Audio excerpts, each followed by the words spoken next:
المرسلين سيدنا محمد وعلى آله وصحبه أجمعين ومن اتبعهم بإحسان إلى يوم الدين وبعد أيها الإخوة والأخوات السلام عليكم ورحمة الله.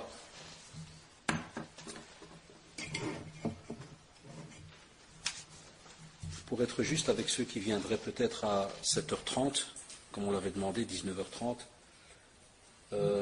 on a donc prévu aujourd'hui de parler sur les jeunes et leur rapport avec les sciences religieuses.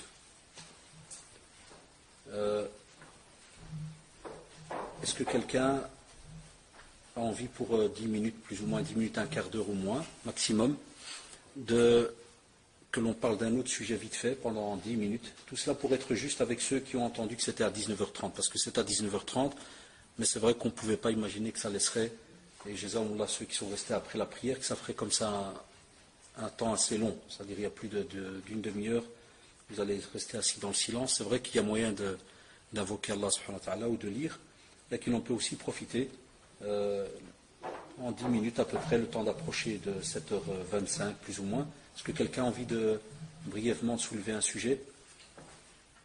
On l'a fait exprès de faire une heure comme celle-ci pour être à l'aise, alhamdoulilah, entre nous et parler donc tranquillement, sans tabou sur quoi que ce soit. Donc est-ce que quelqu'un a envie pendant 10 minutes, quelque chose qui lui trotte par la tête là, ou dans la tête plutôt, qu'il y a quelque chose à soulever?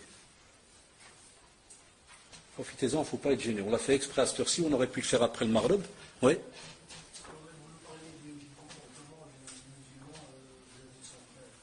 Vis-à-vis du frère. Et c'est vrai que, subhanallah, donc le frère Zawallah demande et dit le comportement du musulman vis-à-vis de son frère.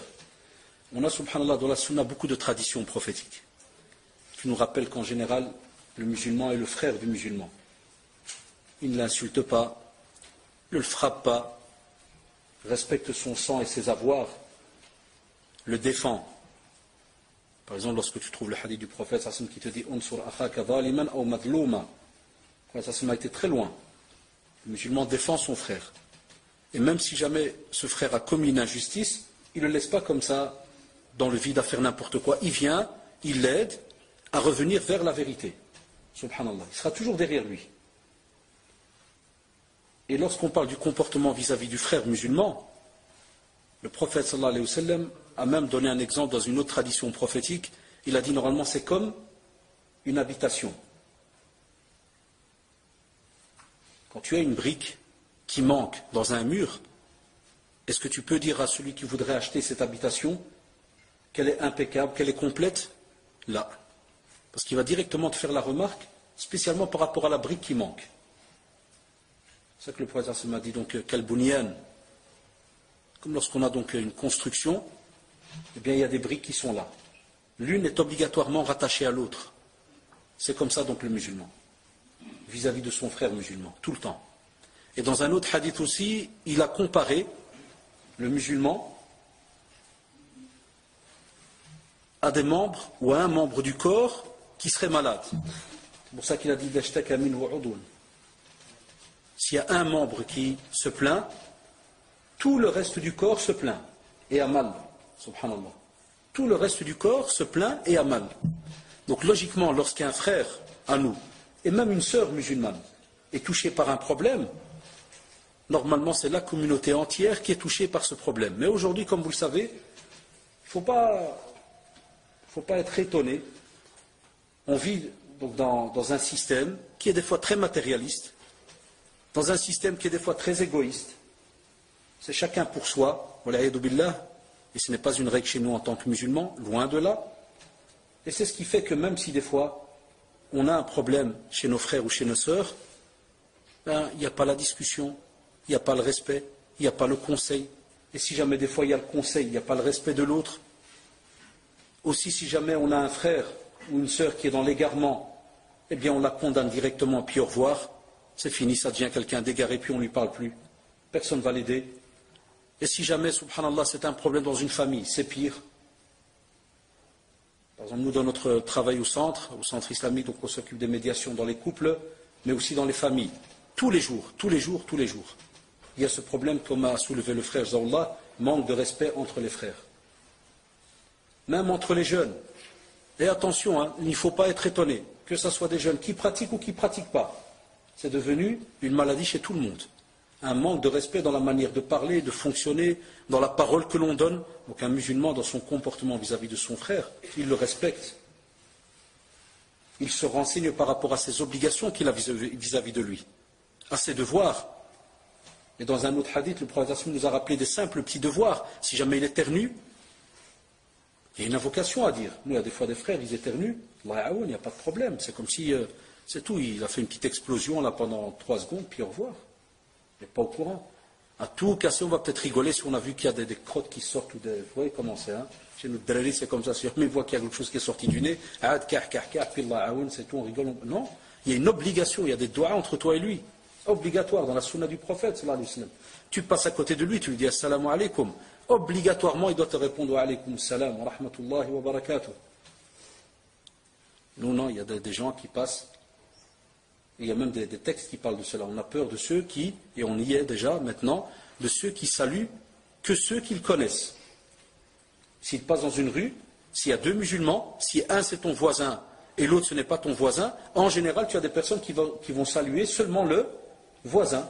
Et l'autre musulman qui va passer, il n'y a pas de salut. On est devenu comme ça, subhanallah. On passe devant des personnes, sont musulmanes, on ne salue pas. On ne les salue pas. Et si jamais il est malade, tu vas lui rendre visite. Ça c'est dans le hadith du prophète, sallallahu alayhi wa sallam. Alaykoum salam, il est malade, tu vas lui rendre visite à la mosquée, à l'hôpital Afwan. Tu vas lui rendre visite. Et si jamais il meurt, tu suis son cortège funèbre. Ça, c'est les obligations qu'on a vis-à-vis du musulman. Et dans une autre tradition, ils ont même rajouté encore un. S'il te demande conseil, tu le conseilles. S'il te demande conseil, tu le conseilles. Est-ce qu'on ose aujourd'hui se conseiller? Est-ce qu'on ose? La peur. Et c'est comme ça dans plein de sujets. Comme je disais tout à l'heure, dans nos familles, la même chose. Il y a quelqu'un dans la famille, par exemple, qui commet le haram, il y a 2 solutions. Soit il y a un groupe qui déjà l'a condamné, l'a mis en enfer, puis il dit Khalé il mout, laisse-le, il meurt. Soit un autre groupe, il va peut-être essayer de parler, mais ils vont alors se battre, qui va parler avec lui? Et ils ne savent pas qu'on doit laisser celui qui a vraiment la capacité de le faire. Et d'autres, si jamais ils vont parler, ils vont peut-être encore provoquer pire que ce qu'il y avait avant. Parce qu'il n'y a pas l'art de parler. Donc le comportement vis-à-vis du musulman, c'est quelque chose de très très important. Et c'est ce qui fait, wallah, l'unité de la communauté. Et c'est une ni'ma, comme l'a dit Allah subhanahu wa ta'ala dans le Coran. C'est une ni'ma. Même, subhanallah, au début, les tribus, toutes ces communautés, des fois, ne se connaissaient même pas. Sur une même terre. Et Allah subhanahu wa ta'ala nous le rappelle. Ja'alnakum shu'uban wa qaba'ila li ta'arafu. Inna akramakum 'inda Allahi atqakum. Normalement, on est censé s'entreconnaître. Et comme vous le voyez, d'où aujourd'hui, soit par exemple, si quelqu'un fait une petite erreur, ben, on ne s'approche plus de lui, on ne lui parle plus. Où sont ces cœurs normalement qui sont là pour aider l'autre? Étant donné que le prophète sallallahu alayhi wa sallam nous rappelle, la yu'minu ahadukum hatta yuhibba li akhihi ma yuhibbu li nafsihi, n'est pas croyant comme il se doit. Celui qui n'aime pas pour son frère ce qu'il aime pour lui. Donc normalement chacun d'entre nous doit faire son possible pour aimer son prochain et lui apporter ce qu'il a besoin sur cette terre comme provision pour pouvoir rencontrer Allah subhanahu wa ta'ala le jour du jugement dernier avec un cœur saint. Et c'est pour cela en résumé, quand un jour le prophète sallallahu alayhi wa sallam avait, donc il a vu quelqu'un, il y a une personne qui est passée, et puis il a dit au compagnon, il a dit celui-là, il est au paradis. Un des compagnons était étonné. Comment ça, cette personne comme ça au paradis? Il l'a suivi. Et en résumé, il a fait un subterfuge pour le suivre, pour rester même chez lui quelques jours, pour voir qu'est-ce qu'il fait de spécial. À la fin, il a vu, il n'y avait rien de spécial. Il lui a demandé, il a dit, Bilal, qu'est-ce que tu fais de spécial? En vérité, je t'ai fait un petit subterfuge pour rester avec toi, parce que j'ai entendu le prophète me dire que tu étais au paradis. Qu'est-ce que tu fais de spécial? En résumé, il lui a dit, Wallah, moi, voilà, comme tu m'as vu, je prie, je dors, je travaille, je vais. Mais il lui a dit, moi, qu'est-ce qu'il y a? C'est que quand je dors avec un cœur qui n'a aucune haine vis-à-vis de qui que ce soit. Où est-ce qu'on est, nous, par rapport à cela? Spécialement les jeunes de maintenant, de cette génération-ci. Je ne parle pas de notre génération. Wallahi, moi, on a connu ce que je vois, moi, spécialement dans le comportement entre les frères aujourd'hui. Et même chez les sœurs. Et des choses qu'on voit dans les familles. Et des parents qui appellent pour se plaindre de leurs frères, de leurs sœurs, même chez les grands, hein, chez les adultes. Mais nous, il y a une quinzaine d'années, 20 ans, quand on était encore tout jeune, 14-15 ans, on n'a pas connu cela. Abadan, wallahi. Des jeunes qui ne se parlent pas pendant des années, ou bien qui dès qu'il y a une simple petite dispute, ils s'insultent. Grave même. Ça, on n'a pas connu. Nous, on sait toujours, je me rappelle toujours que les jeunes, entre eux, dès qu'on avait notre groupe, comme on dit entre guillemets, d'amis, Wallah, si ce n'était pas à cause de la religion, et encore, même quand il y avait un drari, par exemple, qui lâchait la prière, c'est là qu'on devenait encore plus ses copains. On le collait, Wallah, mais on le lâchait. On ne le lâchait pas. Parce qu'on se disait entre nous, alors qu'on était encore jeunes, on apprenait encore un petit peu, mais on se disait, c'est là qu'il a besoin de nous. Ah, il y a la vraie trace de l'amitié. Pas, subhanallah, dès qu'il fait une erreur, à ce moment-là, il est condamné, perpète, au revoir, il ne faut même plus lui parler. Tout le monde qui se prévient, qui envoie des SMS, un tel, il ne faut pas lui parler. Alash, qu'est-ce que tu lui as apporté? Et des fois, on commet cette erreur. C'est pour cela que, l'ard alikum, certaines communautés, spécialement celles de Shaitan Allah et de ses aides, savent que une des choses qui fait que la communauté est dispersée, c'est le manque de fraternité et d'union au sein de celle-ci. Et vous le voyez aujourd'hui même, que ce soit dans les mosquées, des fois dans certaines, il y en a qui sont là spécialement pour semer la zizanie entre les frères, entre les responsables et autres, spécialement là où il y a du bien. Spécialement, si vous allez le remarquer autour de vous, là où il y a du bien.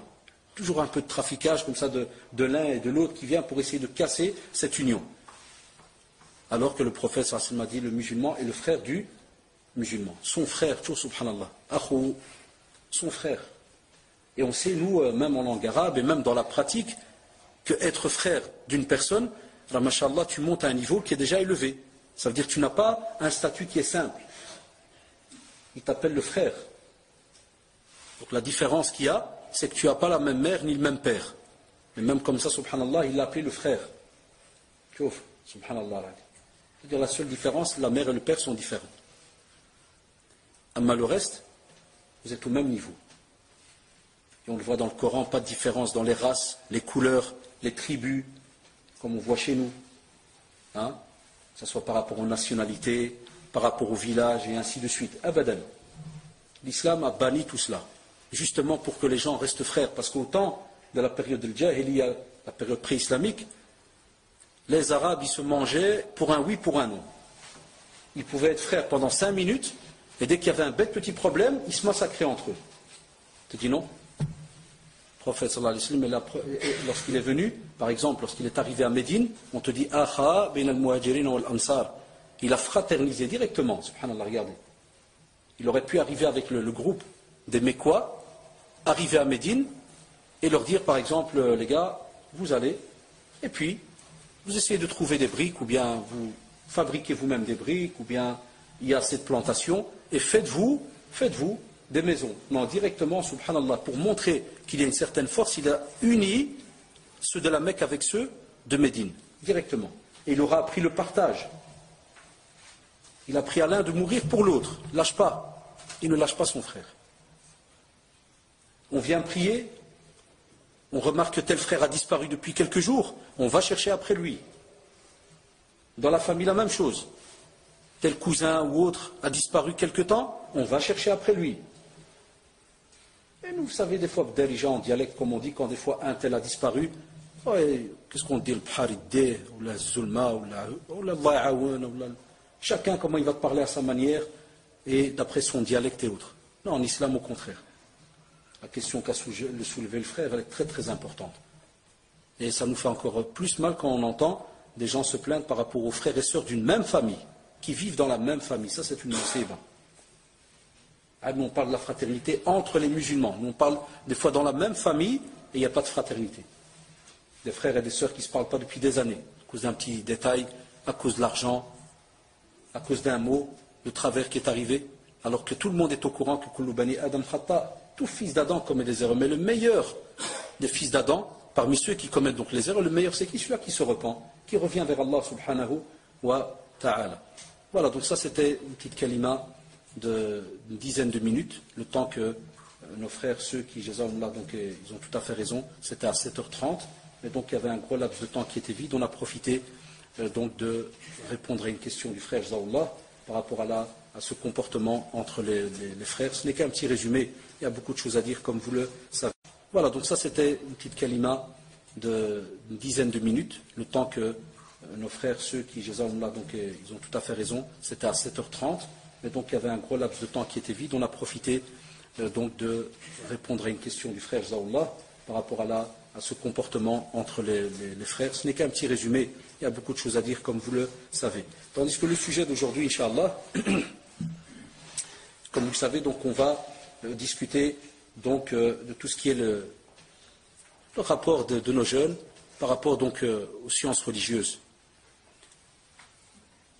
Comme d'habitude, et je crois que vous l'avez remarqué depuis que vous écoutez les conférences, et moi je m'y habitue maintenant, il n'y a pas un jeune ici qui n'est pas au courant que apprendre la religion est important.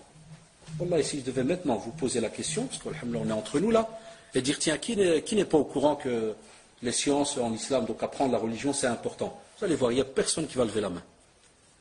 C'est des choses qui sont acquises, connues. La question, et c'est ce que j'ai envie de voir d'après vos questions que vous allez écrire sur vos feuilles, c'est de se demander pourquoi est-ce que même si on est au courant que c'est quelque chose de très très important, et qu'on sait qu'Allah subhanahu wa ta'ala nous a donné justement les yeux, la bouche,